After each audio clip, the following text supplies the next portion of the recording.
Welcome everyone to Bonifabcustom.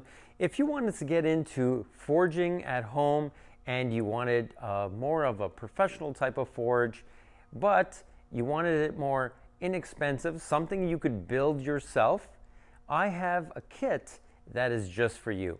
Now in this video, I'm going to be showing you how the kit works, what comes in the kit, and how you can, a little more inexpensive way, build a professional type of ribbon burner forge at home. Let's get right into the forge kit. Inside the kit, we have this weird looking mold here. It has some reinforcement inside. And this mold here is for the refractory on your forge. So either you're updating a forge with a ribbon burner, and you're going to use this to cast that taper from the ribbon burner onto your existing forge, or you're building a forge from scratch. So that's what this is here, and it's 3D printed. Next we have a set of drawings, and we'll go through each one of those. And then we have the actual ribbon burner mold, and you can see in the bottom of that it has all the holes that are going to hold our crayons, so we can cast those holes into our refractory for the ribbon burner. And that also is 3D printed. So now if we're looking at what are we getting for drawings on this, we're going to get the jet drawings, so a detailed view of the jet. We're going to get the top plate, the inlet tube, the side plates for the ribbon burner, and the side plates for the actual forge itself, if you're buying the whole kit with the forge diagrams, the forge refractory mold, and the ribbon burner and ribbon burner mold. So first off, I'm going to show you how we're going to assemble or put together our ribbon burner. Now, also we're going to look at how the ribbon burner refractory mold is going to work with this.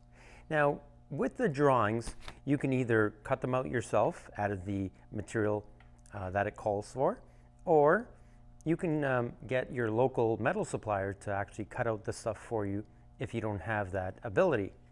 Now, for this, I am changing my top plate for the ribbon burner, and what I did was I made it a little bit thicker for the forged for the ribbon burners that I sell. And the reason for that is I can get a better weld on there, and then I can grind it down so it looks a little nicer. But the drawing does call for 1/8 steel, which is perfectly fine. I've made hundreds of these with this 1/8 with no problem.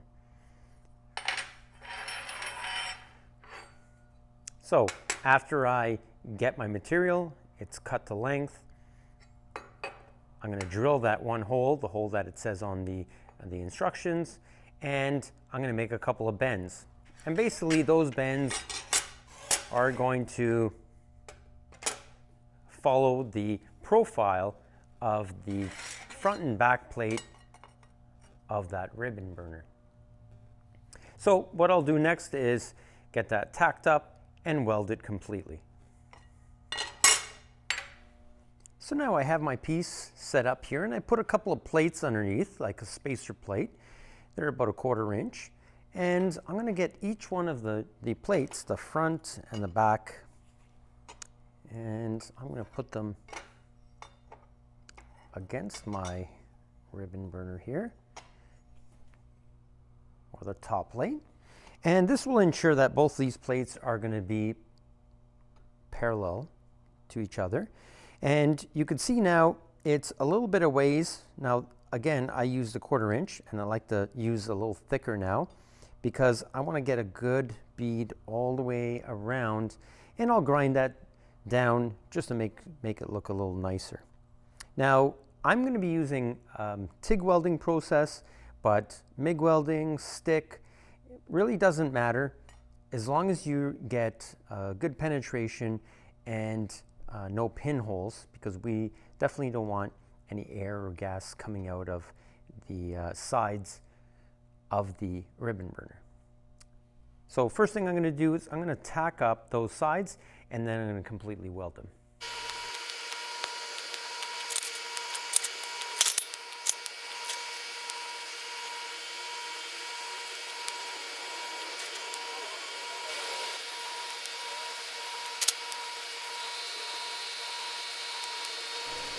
So now I have the body done.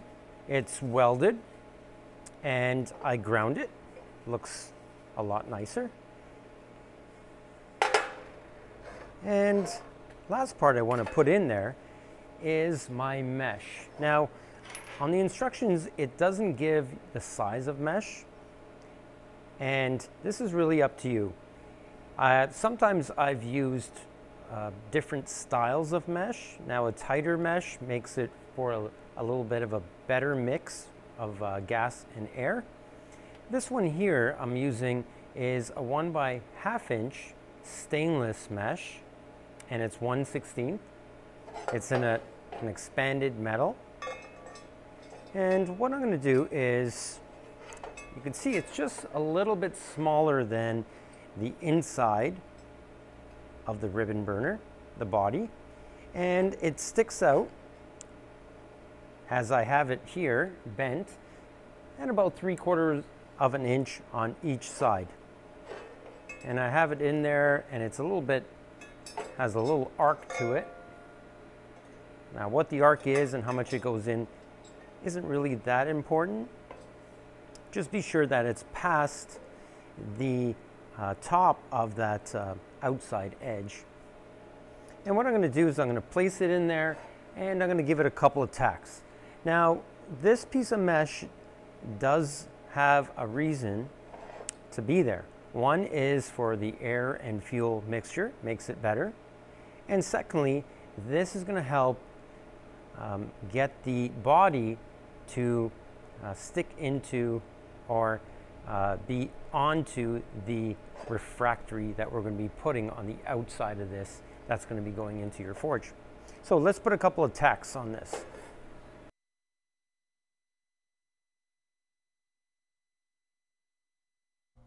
Now I have my mesh inside. I'm going to weld on a couple of stops on the outside. Again, this isn't on the plans, but this is what I prefer to do, to make a stop so it only goes so far into the mold. So what I do is I have some setup blocks here, and you can use anything that is about 1 inch, and these blocks are 1 inch. And I'll set up my ribbon burner body on there, and I'll use another setup block which is 1 inch, and I have these 3 pieces of scrap metal. Basically it's 3/4 of an inch, so it's 1 3/4 above the bottom here, with that spaced up 1 inch. And what I'm going to do is I have some small pieces of 1/8 steel that are 2 inches wide and 1.5 inches long, and I'm going to weld them right to the outside of the body. I'll weld one here, and I'll weld one on the opposite side. And what this is going to do is, once I pour in my refractory and push my top of my ribbon burner in, it will stop on the outside of that mold by these 2 tabs here. Again, you don't need to use that, but I like the ribbon burner to be perfectly level, so that's why I do it.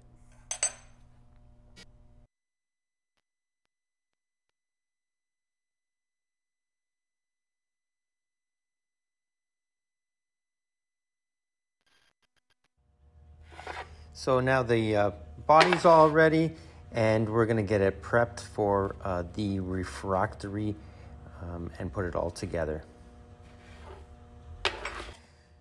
So we have our mold for the refractory, and inside you can see the holes for the crayons. And I like to use these Crayola crayons. They work great.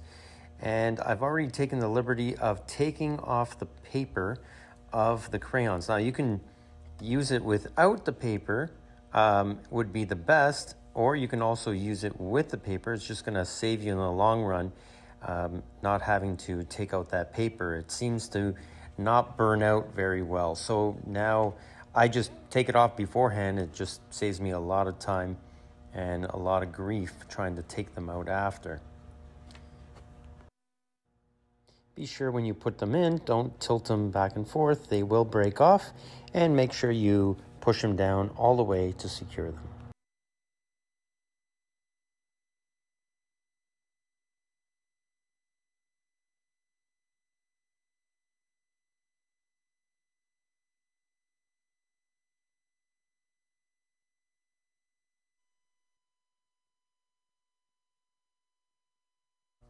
Okay, so for preparing the refractory, I have measured out 5.5 pounds. Turn on my scale here. And right there, just under 5.5 pounds of refractory. Now this refractory is called Unicast 70. It's a high performance refractory. It's a refractory that I've used over many, many years, and it's lasted. It's very durable and strong and can take extreme temperature. That being said, we're going to mix it up. So I have myself here a bottle of water and a bin here, or you can use a bucket or anything really that you can mix it in. I'm going to put my refractory in.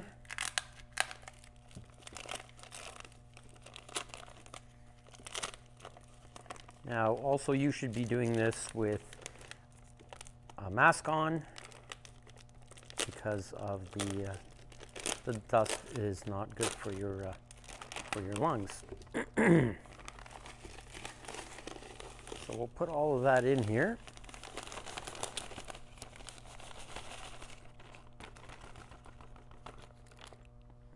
Put that aside, and I'll start pouring in some water and mixing until I get a thick consistency.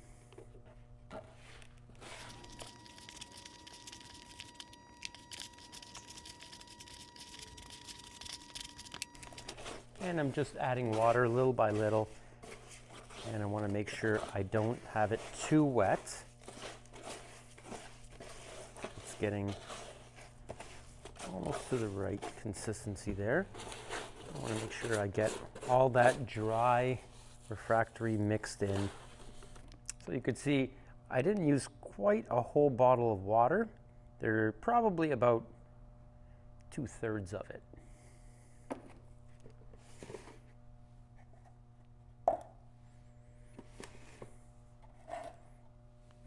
Next, I'm going to get my mold with my crayons in there, and I'm going to start putting in the refractory. And I want to be careful not to damage the crayon standing up, so I'm just putting in little by little.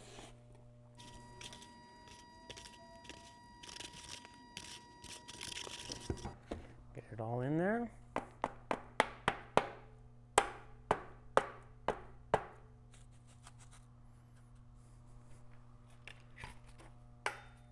I like to get a small rod and poke it in there just to get all that air out first, the majority of the air. Like that. Maybe have to move some around, but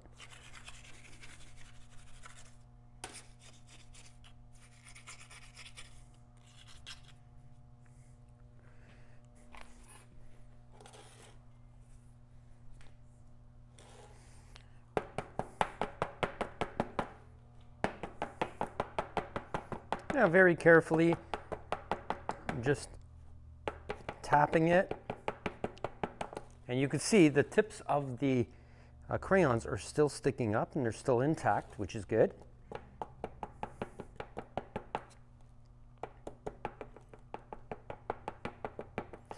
now it's just about ready to put the top of the ribbon burner on.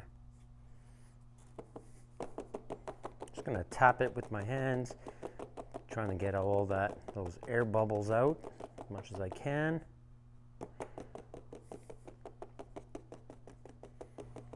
Now I'm going to take the top of the ribbon burner and put it right into the refractory, like that. And now it's in there, it's submerged about a 1/4 inch inside the refractory.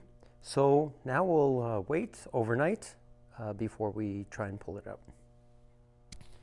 So now that we have the ribbon burner refractory curing, we're going to make the inlet tube for the ribbon burner. So what it calls for is 2-inch diameter stainless. Now you can use mild steel, but I recommend using stainless because the heat doesn't travel through the stainless, so you don't have that heat soak. So for instance, when you shut off the forge, instead of your inlet tube getting really hot because all that heat's coming out of the forge and going into this the inlet tube for the air, this stainless won't do that. Now, that being said, if you're taking off your ribbon burner every time you use it, it probably won't matter. Now, I have this available, so I'm going to use this stainless tube for it. And what I'm going to do is, basically, I'm going to make this a 90-degree going into the ribbon burner.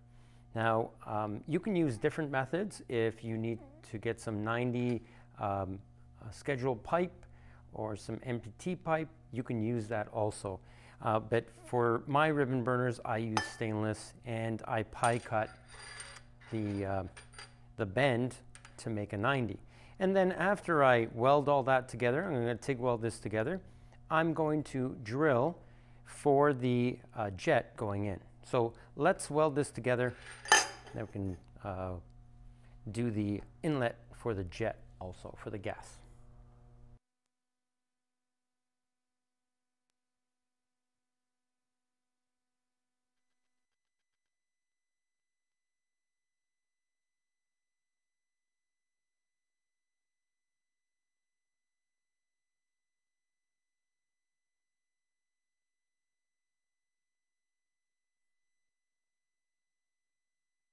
So now it's been drying overnight, and really to take off the mold, we just want to fry the sides a little bit, and then I'm gonna knock up these flanges a little bit and just give it a little knock on each corner, and it will just come right off.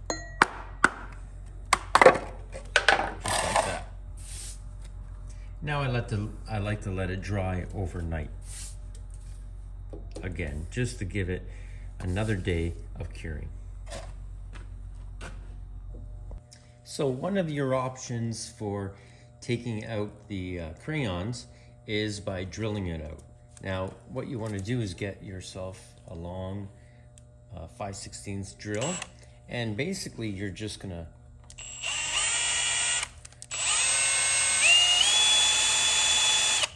drill it. Every once in a while you got to take the crayon that gets stuck in the flutes off.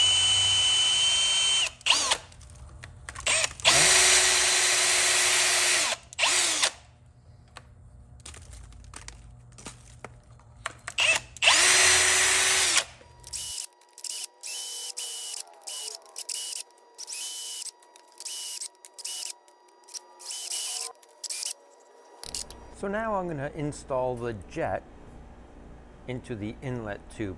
You can see I machined out, or you can use a die grinder or drill to make that 3/8 hole right into the center line right there. And I have my jet right here, and I machined this. It has a barb on the back and a 1/16 hole for the gas, for propane on the front. Now, if you need one of these, like I said, all the parts are available. Just email me at bonifabcustom@gmail.com. So this jet is going to go in there like this, so it's in line with the center of this tube. Let's see, it's in line there. And I'm going to weld this all the way around to make sure I have a good seal there.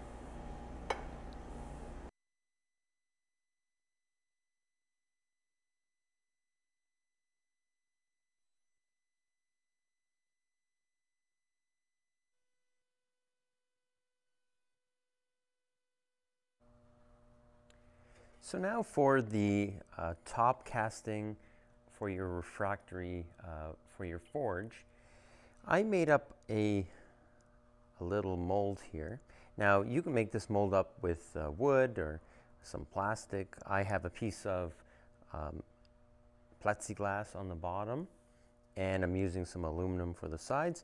But basically, for the do-it-yourself forge, if you're going to buy the kit, you're going to need something that is 13 by 14 inch and at least a couple inches in thickness, because the top cast is about 1.75 inches thick that we have to pour in here, or that's going to fit into the kit. Now, if you're retrofitting an older forge to a ribbon burner, then you can cast anything you want, and you're going to be using this mold that comes with the kit. Now, also, this is a 3D printed mold, and it has the right taper and the right shrinkage for your ribbon burner that you cast. So what I'm going to do is I'm going to put this into my mold here, and basically I'm going to center it, and I want it going parallel to the 13-inch side. So this is 14 inch, and this here, this distance is 13 inch. Next is for the refractory, for filling up this refractory with about 1.5 inches thick, 13 by 14 with this in here, you're going to need about 18 to 19 pounds of refractory. So here I have it all measured out, and I'm going to start putting that together with some water, just like I did the casting for the ribbon burner. So let's center this, and what I'm going to do too is I'll put some weights on top of this once I have it centered, so then when I start pouring, the mold doesn't move around. And I want to make sure that it's in the center there.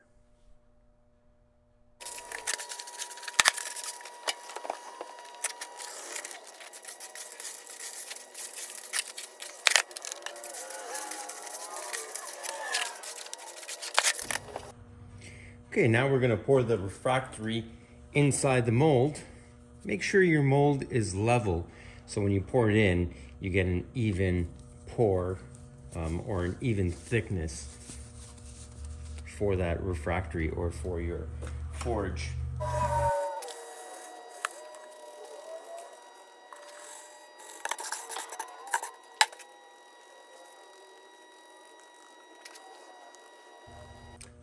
And now it's set, and we're just going to have to wait overnight and to take the mold out.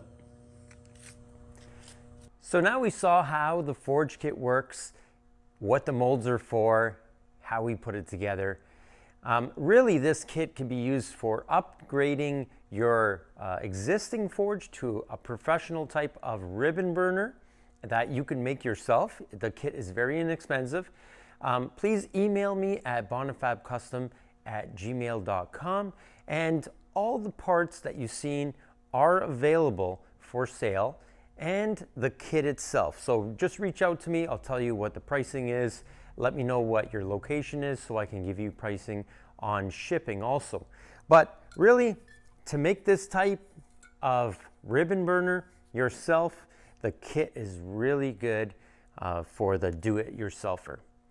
Thanks again for watching, and don't forget to subscribe for more videos of fabrication and forging. Thanks.